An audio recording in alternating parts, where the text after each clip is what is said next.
Olá pessoal, tudo legalzinho com vocês? Temos aqui agora a nossa nona aula do curso de Lógica de Programação nessas linguagens Pascal e C. Hoje a aula é sobre estruturas condicionais, uma aula bastante esperada por muita gente, inclusive por mim.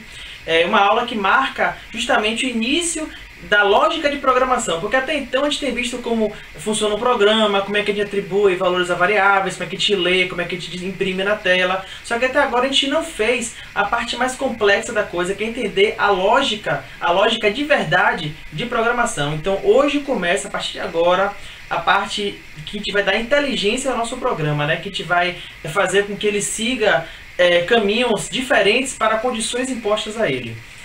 Bom, como eu já falei aqui, né, as estruturas condicionais elas vão dar inteligência aos nossos programas, né? Por quê? A gente vai conseguir fazer com que o programa ele trace rotas, né? Ou seja, ele siga por um caminho, ele faça rotinas de acordo com condições impostas a ele. Ou seja, se ele tiver ou não um certo dado, ele vai fazer alguma coisa. Se não, ele vai fazer outra ou não vai fazer nada. Essas condições, não precisa ser apenas uma, eu posso agrupar essas condições em várias, né? No caso, várias condições juntas, elas vão fazer com que o programa ele reaja ou interaja de uma forma de acordo com elas, né? E o agrupamento delas, né? Essas condições, elas são apenas duas, são condições verdadeiras ou falsas, ou seja, eu vou ter análise de dados no meu programa, ou seja, ele vai analisar uma porção de dados e se aqueles dados forem verdadeiros ou falsos, ele vai seguir, né, um caminho de acordo com o resultado deles, né? Eu tenho aqui a lógica proposicional e a álgebra booleana, né? Qual é a relação delas duas? A lógica proposicional ela é um sistema da lógica por completo. E a lógica é bastante antiga, lá da época de Platão, Logos, né, do grego. E aí, Platão, assim, os filósofos gregos e tal. E aí, a lógica proposicional é uma aplicação, no caso, é um sistema matemático da lógica. E a álgebra booleana, né, do matemático George Boole, ela foi proposta, né, por ele há muito tempo, numa forma de formalização da lógica proposicional para a gente poder aplicar. A gente é aplicada basicamente em computação, em engenharia, na área de exatas, né, que trabalha com recursos computacionais em si. Então, ela impõe também, né, que as únicas condições possíveis na lógica sejam verdadeiros e falsos. Eu tenho aqui os operadores lógicos, né? Eu tenho aqui a negação, o i, o ou e o exclusivo, né? A negação, o símbolo dela, né, representativo dela, é um traço assim, né? Ou então um tio, né? Pode ser usado um tio. Eu tenho aqui o e, né? Que é o i, na verdade, uma conjunção. Essa conjunção, o símbolo dela é assim, como se fosse um circunflexo. Algumas outras gramáticas usam um ponto, né? Eu tenho aqui ou, que é como se fosse um v. Ele é uma disjunção inclusiva. Eu tenho aqui o ou exclusivo com a disjunção exclusiva. O símbolo dele é semelhante ao ou, a diferença é que ela tem um traço, né? Algumas bibliografias usam o ou como mais e o ou exclusivo como mais circulado, né? Mas a gente vai usar essa nomenclatura aqui, que ela é bastante utilizada nos livros na parte de lógica de computação mesmo. O sistema que eu falei é mais usado na parte de circuitos digitais. E existem outros também, né, operadores, só que eles não vão entrar muito bem aqui na parte de lógica de programação. Para a lógica de programação, isso aqui é suficiente para a gente entender os conceitos e aplicar em programação. Eu tenho aqui a estrutura, né, condicional. Como é que ela é feita, né? Como é que ela é empregada na programação? Bom, primeiro eu tenho que saber qual no caso, a palavra reservada que eu vou usar nas minhas linguagens para poder trabalhar com estruturas condicionais. A palavra reservada é o if. Ou seja, quando eu tenho if alguma coisa, eu tenho ali automaticamente uma estrutura condicional. E o escopo dela, né, traduzindo para português, seria mais ou menos assim, né? Se eu imponho a condição, né, então faça. E aí ele vai fazer aqui, ó, algo de acordo com essa condição. O que significa isso? Se o programa, no caso, eu impus a condição aqui, né? Se essa condição aqui for verdadeira, então ele vai fazer esse algo de cá. Por enquanto, se esse algo não for verdadeiro, ele não vai fazer nada. Mas a gente vai na frente ver como é que a gente vai colocar algo aqui, além, né? Secundário, para caso essa condição aqui seja falsa. E aí, então, aqui um exemplo de como utilizar uma estrutura condicional. Eu tenho aqui um programa, né, que eu impus, que você vai digitar a idade da pessoa, ou vai digitar a sua idade, e ele vai dizer se a idade que você digitou, se a pessoa ela é maior de idade ou não, né, através dessa idade digitada. Bom, eu tenho aqui quais seriam os passos para poder fazer esse programa. Primeiramente, o programa teria que perguntar a idade do usuário, ou seja, ele tem que falar, olha, digite a idade da pessoa ou sua, para que eu possa verificar se você é maior de idade. Segundo passo, tem que armazenar a idade de uma variável, ou seja, passei a idade para ele, ele vai armazenar a idade de uma variável para poder ele fazer uma análise daquele dado.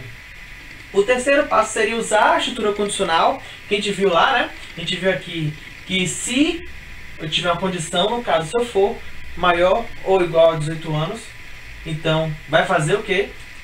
Informar que ele é de maior, caso a condição seja verdadeira. Por enquanto, eu não vou dizer, né, se ele é de menor, caso ele não seja maior de 18 anos, né? Então, como é que ficaria mais ou menos, né, isso aqui traduzindo para português? Primeiro, eu vou falar um pouco sobre os operadores relacionais. Eu falei, né, que o que o programa deveria fazer? Para ele verificar se a pessoa é de maior, a pessoa tem que ser de no mínimo 18 anos. Ou seja, a idade dele tem que ser maior ou igual a 18 anos. Se ele disser maior ou igual, significa que se eu tiver igual a 18 anos, ok, beleza. Se não, se eu tiver maior, mesma coisa, tá tudo beleza. E aí eu tenho aqui os operadores. Eu tenho um operador de igualdade, que é um operador de diferença, de maior que, maior ou igual, menor ou igual. Ou seja, eu poderia botar se a idade é igual a 18 anos, se a idade é diferente de 18 anos, se é maior ou igual, se é menor ou igual. Os operadores de relações são esses aqui. Eles geralmente vão trabalhar com a igualdade, diferença e verificar quem é maior, quem é menor, se é maior, se é menor ou igual, enfim. E aqui seria, né, a estrutura de um programa mesmo, né, em português, de como funcionaria isso aí. A gente pode, quem está acompanhando até agora o curso, vai conseguir traduzir isso aqui para Pascal para C. Por quê? Eu vou definir uma variável idade de número inteiro. Você sabe fazer isso? Eu vou escrever na tela, qual é a sua idade? Não foi basicamente isso que eu falei? Ele é perguntar a idade e vai armazenar. E aqui, ó, armazenar a idade. Ou seja, quem acompanhou o curso até agora, já sabe fazer isso aqui. E aqui eu tenho uma condição. Se idade, né, que é a variável idade, onde eu armazenei a idade da pessoa, se a idade for maior ou igual, é sempre assim o símbolo, 18, ou seja, se eu tenho pelo menos 18, então faça. Fazer o quê? Eu tenho uma setinha aqui, ó, dizendo escrever na tela, você é maior de idade. Ou seja, se a pessoa for maior de idade, ou seja, se ela tiver mais ou igual a 18 anos, o programa vai escrever na tela que ele é maior de idade. Certo? Eu quero aprimorar agora um pouco mais no programa, né? A pessoa tem mais ou igual a 18 anos, beleza, ele é maior de idade. Mas caso ele não tenha, ou seja, caso haja uma condição falsa com relação a isso, eu quero que ele avise, eu quero que ele indique que a pessoa é menor de idade, ou seja, eu tenho uma condição contrária à que eu passei. Como é que eu faço isso? Para todo se, né? Que eu tenho aqui o bloco se, há um senão, né? No inglês vai ser else. Se eu tenho lá o if para se, né? Eu tenho o else para senão. Ou seja, se eu tenho uma condição, né? Eu tenho aqui o se. Para todo se há um senão. Então se eu tenho aqui, ó, condição, né? Então faça algo, né? Caso isso aqui não seja verdadeiro, eu tenho um senão para isso aqui, né? Ele vai fazer o quê? Vai fazer outro algo. Ou seja, se eu tenho uma condição que é verdadeira, ele faz aqui. Se não, se ela for falsa, ela automaticamente cai nesse bloco daqui. E aí, aprimorando o meu exemplo que eu fiz aqui no anterior, eu tenho aqui, ó. O programa ele vai informar se a pessoa é de maior ou de menor. Agora sim ele vai informar essas duas informações. Eu tenho aqui, ó, definir a variável, beleza. Escrever na tela qual a sua idade, beleza. Armazenar a idade de uma variável, beleza, tranquilo. Eu tenho aqui, ó, se idade maior ou igual a 18, então faça, né? Escreva na tela, você é maior de idade. Tranquilo. Agora, caso a pessoa não seja maior de idade, essa condição aqui ela vai ser falsa. Se ela for falsa, automaticamente ele já cai aqui, ó, no senão. Então, se ela não passar por essa condição e não escrever na tela que você é maior de idade, automaticamente ela vai escrever na tela, ó, você é menor de idade. Então aqui a gente já definiu rumos diferentes de acordo com condições impostas nos programas, né? E a gente fez análise de dados, analisou que a idade ela é maior ou igual a 18, então ela escreveu, né? Você é maior de idade. Ou então, caso não seja, ele vai escrever que é menor de idade. Eu tenho aqui, ó, o agrupamento de condições aqui, ó. É quando a gente começa a utilizar mais de uma condição em um único bloco C, né? E aí eu tenho aqui mais um aprimoramento do meu programa, né? Que seria um programa que gerenciasse a entrada de pessoas numa boate, né? E aí o que você faria? Você colocaria a idade da pessoa nesse programa, né? E caso a pessoa tivesse mais, no caso fosse de maior, né? Tivesse mais ou igual a 18 anos. Agora, porém, ela não pode ter 70 anos ou mais. Ou seja, ela tem que ir até 69 anos e alguns meses. Mas 70 anos em diante, você já não permite entrada na boate, né? Isso aqui é uma regra, digamos que seja uma regra de negócio lá, uma regra da casa mesmo, da casa de show. Então o que eu faço? Eu vou colocar aqui, ó, mais de uma condição ligadas por um operador lógico. Eu, por enquanto, vi operadores relacionais, que é para comparação aqui, né, entre valores, né? Eu tenho aqui um valor, um operador relacional e um valor. Agora, entre condições, né, isso aqui constrói uma condição inteira. Entre as condições, eu vou ter um operador lógico, um operador I. E a gente vai ver um pouco mais sobre os operadores daqui a pouco. E o que acontece, ó? Se a idade for maior ou igual a 18 anos, beleza. 30 anos, digamos, que o cara tenha. 30 é maior ou igual a 18? É maior que 18. E 30 é menor, né? Ou seja, a abertura aqui tá pro 70, ou seja, 70 tem que ser maior que isso aqui. Se idade é menor que 70, 30 é menor que 70? É. Então o que acontece? Ele vai fazer, né, o que foi imposto aqui, ó, entrada permitida. Se não, ele vai fazer o quê? Entrada negada. Ou seja, caso algum desses aqui não seja verdadeiro, digamos que ele tivesse mais de 70 ou tivesse menor de 18, ele não passaria. E aqui tem as tabelas verdade, né? As tabelas verdade são artifícios da lógica matemática, da lógica proposicional, para a gente verificar quais são os resultados de premissas, né? O que são premissas? Premissas são cada uma das condições que eu coloco aqui no meu bloco de estrutura condicional. Eu vou separar, vou quebrar ela em partes, né? Por exemplo, idade ser maior que 18, né? Maior ou igual a 18. Isso aqui é uma premissa. É como se fosse um elemento da lógica aqui, né? Aqui na minha estrutura condicional. Eu tenho aqui idade ser menor do que 70, ou seja, isso aqui é outra premissa. E as premissas, né, elas vão ser verdadeiras ou falsas de acordo com as condições, né? A pessoa vai ter mais ou igual a 18 anos, verdade se sim, falso se não. Aqui, será que ela vai ser menor de 70 anos, né? Vai ter menos de 70 anos? Verdade, né? Se ela tiver menos do que 70 anos, né? Verdadeiro ou falso se ela tiver mais do que 70 anos, né? Então, com essas premissas, né? Separando ali premissas, premissa P, premissa Q, premissa R, né? De acordo com as premissas que eu tenho, eu vou poder armar minhas tabelas verdade. E a primeira tabela verdade foi a tabela que eu já utilizei, que é essa tabela aqui, ó, que é esse operador aqui, ó, esse operador I. Se idade maior ou igual a 18 ou menor que 70. Esse I aqui faz com que isso aqui tem que acontecer e isso aqui também tem que acontecer. Para essa condição aqui ser totalmente verdadeira, essas duas têm que ser verdadeiras. E aí a gente consegue ver aqui, ó, quando é que as premissas, na tabela verdade do operador I, quando é que o resultado dá verdadeiro? Dá verdadeiro quando as duas, no caso, opções são verdadeiras. Eu tenho aqui, ó, se P é verdadeiro e Q também é verdadeiro, ou seja, se as duas forem verdadeiras, ela é verdadeira. Caso contrário, ela vai ser falsa. O que acontece aqui? Se uma dessas aqui forem falsas, ou seja, se eu não for maior de 18 anos, eu sou automaticamente menor. Ou então, se eu for maior de 70 anos, eu também não vou poder entrar, né? Se aqui for falso. Então, essa condição aqui só vai ser verdadeira se as duas forem verdadeiras. Que é o que está explicado aqui. Ela só vai ser verdadeira quando as duas forem verdadeiras. No caso, eu tenho aqui três premissas. Três premissas, eu vou ter aqui, ó.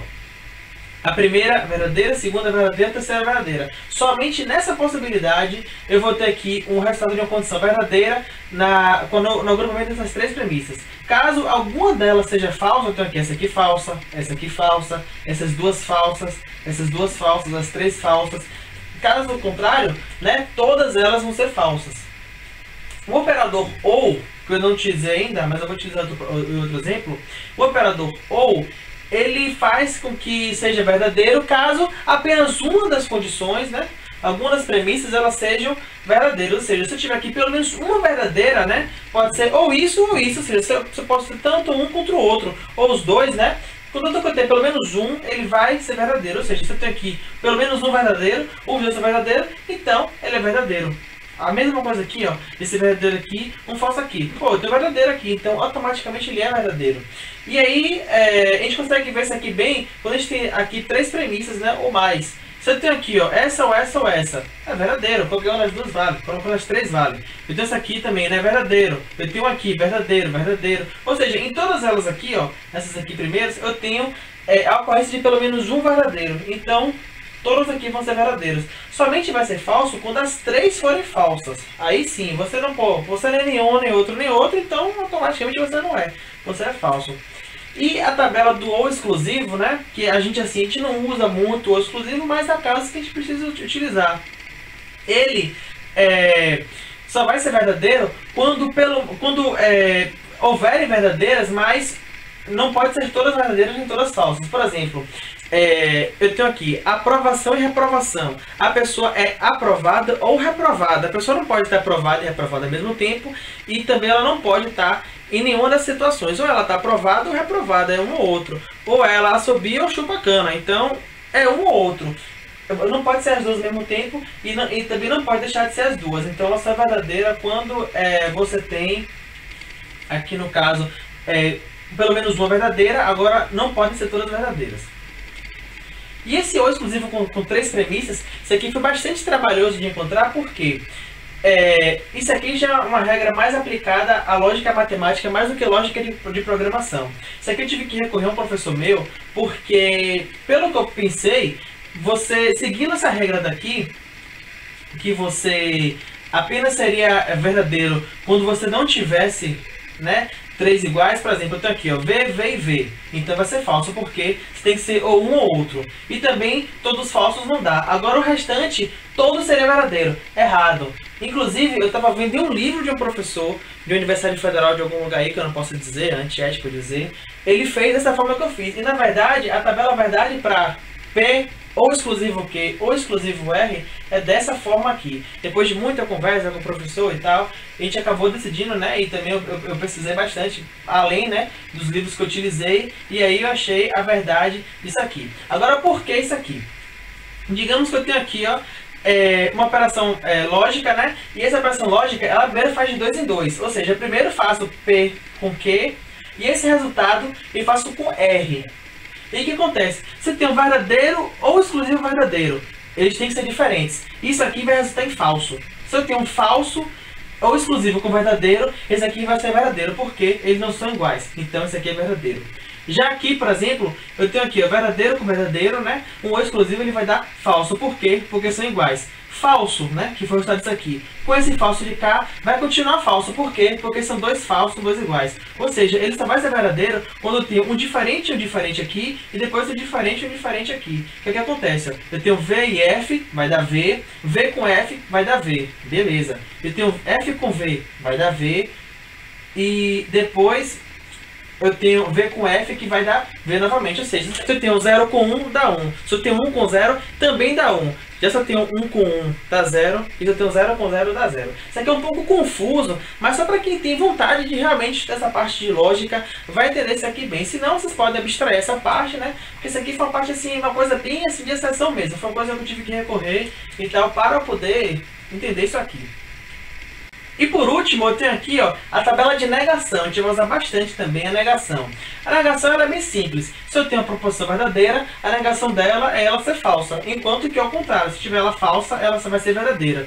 E aí o que acontece? E se eu negar 2 vezes? Por exemplo, eu botar a negação, seguido de a negação e depois a premissa. O que acontece? A negação da negação dá ela mesma. Ou seja, se eu tenho P negado 2 vezes, eu vou ter o P novamente. Por quê? Não P é igual a P. E aí tem uma música, né, famosa aí, né, que faz assim: vou não, quero não, posso não. Beleza, né, por enquanto está negando. Agora quando ele fala minha mulher não deixa não, quando ele fala não deixa, você negou. Agora quando você fala o último não, significa que ele negou uma negação. E aí você tem lá, não deixa não, não deixa não. Se ela não deixa não, ela deixa. Por quê? Se ela não deixa e depois fala que não deixa, então automaticamente ela deixa. Você vê que a lógica matemática está quase em tudo, né? Só que gramaticalmente isso aí não é tão válido, mas logicamente isso aqui é válido. Computacionalmente isso aqui é válido. E aí, voltando aqui para o agrupamento de condições, eu impus mais regras aqui no meu programa. Meu programa aqui, se a pessoa, né, que vai entrar na boate, se ela tiver mais de 18 anos, né, ou pelo menos 18 anos, e menos do que 70, ela vai entrar, beleza. Porém, se ela for menor de idade, se ela tiver menor de 18 anos, e ela entrar com um tutor, ou seja, com uma pessoa maior de idade, ou seja, essa pessoa também vai ter, né, que ter pelo menos 18 anos, ou menos de 70, ou não, e menos de 70, aí então ela vai permitir a entrada da pessoa. Ou seja, eu tenho aqui mais de uma possibilidade para a entrada da pessoa em um agrupamento enorme aqui de condições. Eu tenho aqui parênteses, eu tenho aqui esse parênteses que delimita essa condição, né? Esse parênteses aqui, esse parênteses de cá, ele delimita essa condição daqui, né? Que é uma das condições para entrar. Ele tem que ser maior de 18 anos e menor que 70, ou... esse é grandão que eu vou falar aqui agora. Ele tem que ser menor de 18 e ter, né, aqui mais de 18, pelo menos 18 e menos de 70, o tutor. Então, isso aqui, destrinchando aqui, né, decompondo isso aqui para ficar mais fácil ver, eu tenho aqui essas condições. Eu tenho que ser maior ou igual a 18 e menor que 70, condição P e condição Q, ou tudo isso aqui, que é não P, na verdade, a negação dessa premissa, que é idade menor que 18. Se eu tenho aqui idade pelo menos 18, a idade menos 18 vai ser a negação dessa aqui. Então eu tenho a mesma premissa negada, já entrou aqui a negação. E a união dessas premissas, né? Eu tenho aqui, ó, quando o tutor for pelo menos 18 anos e menor que 70. Logo eu tenho aqui as premissas da RS. E aqui eu tenho uma grande tabela verdade, né, enorme aqui, pra cá, pra gente poder calcular isso aqui. Inclusive, não sei se vai dar pra ver aí, se tá legível na câmera, porque tá pequena a letrinha, mas depois vocês baixam o slide e vocês vão conseguir. E uma coisa aqui interessante que eu não expliquei, né, mas eu vou falar agora. Eu tenho aqui minha tabela verdade. Quando eu tenho apenas uma premissa, eu sei que é verdadeiro e falso, ou seja, são duas possibilidades. Se são duas possibilidades, eu coloco aqui esse 2. Se eu tenho apenas uma premissa, eu coloco aqui 2 elevado a 1. Então, 2 elevado a 1 é quanto? É 2, né? Então, o que acontece? Eu tenho aqui duas linhas aqui, uma verdadeira e uma para falso. Se eu tenho duas premissas, eu tenho aqui duas, né? Que são os valores possíveis, verdadeiro e falso. E 2 aqui, 2 elevado a 2, né? 2 elevado ao quadrado vai dar 4, né? 4 linhas. Se eu tenho aqui, né, 3 premissas, 2 elevado a 3. 2 elevado a 3 é igual a 8. Então aqui é 1, 2, 3, 4, 5, 6, 7, 8. Isso aqui é só uma curiosidade. E por fim aqui, no meu tabelão, eu tenho aqui 1, 2, 3, 4 premissas. Aqui são premissas secundárias. As principais são essas aqui. Se eu tenho 4, 2 elevado a 4 é igual a 16. Eu tenho aqui 1, 2, 3, 4, 5, 6, 7, 8, 9, 10, 11, 12, 13, 14, 15 e 16. Isso aqui é apenas uma curiosidade para a gente ver como é que a gente vai preparar nossas tabelas para poder a gente fazer aqui nossas tabelas verdades. Eu tenho aqui as premissas P, Q, R e S, né? São as premissas lá que eu utilizei para definir maior de idade, menor, né, do que a idade máxima, e maior que a mínima e menor que a máxima para o tutor. E aqui eu armei, né? Preenchi aqui verdadeiro, falso, verdadeiro, falso, verdadeiro, falso, verdadeiro, falso. Já armei aqui minha tabela. E aqui eu fiz aqui a tabela de não P. Ou seja, eu tenho aqui, ó, V aqui. O não P é o quê? Falso, falso, falso, falso, falso, né? Que é a negação dessa. E a negação do falso, verdadeiro, verdadeiro, verdadeiro. Beleza. Eu tenho aqui A eu defini que vai ser P e Q. Então, P e Q, né? Ou seja, se os dois forem verdadeiros, eles vão ser verdadeiros. Se não, o resto vai ser tudo falso. O que acontece? Quando acontece que P e Q é verdadeiro? Quando os dois são verdadeiros. Somente nesses 4 daqui. Logo, esses 4 são verdadeiros, o restante todo é falso. Eu tenho aqui que B vai ser R e S. E o que acontece? Quando é que R e S vão ser verdadeiros? Quando os dois são verdadeiros. Aqui, novamente, ó, só acontece aqui, ó, verdadeiro, verdadeiro, verdadeiro, verdadeiro. Então, só os dois aqui vão ser verdadeiros. O restante todo aqui vai ser falso. Aqui também vai dar verdadeiro. E aqui também, né? Eu botei aqui. Só que eu coloquei isso aqui em azul porque essas aqui são as importantes para a gente chegar no resultado final. E a proposição C aqui, ela vai ser a negação da premissa P, que é de cá, e que eu botei aqui. E a B, né? Que é a de cá. Ou seja, quando é que elas são verdadeiras? Aqui Vai dar aqui e aqui. Quando acontece. E o que acontece? A, né, ou C. O que significa isso aqui? Esse P e Q eu resumi em A. Esse RS eu resumi em B. E isso aqui agora é B, né? E esse não P e B eu resumi em C, né? Isso aqui, ó, não P e B eu resumi em C. E aí então aqui, ó, esse último aqui, que era A e C. Ou seja, eu já tenho aqui, quando ele for, né, maior de idade e menor que 70, ou ele for menor de idade, porém está com alguém que é maior de idade e menor que 70, né, aí ele vai entrar nessa última propriedade aqui, nessa última proposição aqui, que é a premissa A ou C, né, que é a proposição A ou C, né, com as premissas A e C. E aí ela vai ser verdadeira quando pelo menos uma for verdadeira, que justamente acontece quando tem isso aqui, acontece quando tem isso aqui e isso aqui. Isso aqui, basicamente, vocês vão ter que parar para analisar, dar uma olhadinha como é que tá, para poder se entender melhor. E aqui temos alguns detalhes que a gente tem que atentar sempre que a gente for trabalhar com estruturas condicionais. Bom, como eu já falei aqui em algum outro momento, que cada condição é composta de um valor, né, uma variável, que seja uma função, e eu tenho aqui um operador relacional, né, maior, menor, diferente, igual, e outro valor aqui, né, para comparar, né, fazer a comparação, fazer aqui uma análise com relação aqui aos dois. E eu tenho aqui uma condição, né, que falando assim no português, falando assim no nosso idioma, seria: se ele tiver 25 ou 26 anos, então tá na ótima hora para casar, ótima idade para casar. Passando isso aqui para código, seria mais ou menos o que? Se idade igual a 25 ou 26, então escrever na tela casar já, né? Ou seja, está na hora de casar. Se a gente for passar ao pé da letra, da forma que eu falei, eu tenho aqui, ó, se idade igual a 25 ou 26, escrever na tela. Isso aqui, será que está certo? Não, não está certo. Isso aqui está gramaticalmente correto, ou seja, gramaticamente, portuguesmente está correto, enquanto que computacionalmente ele está errado. As condições, elas têm que seguir essa regra de forma aqui, né?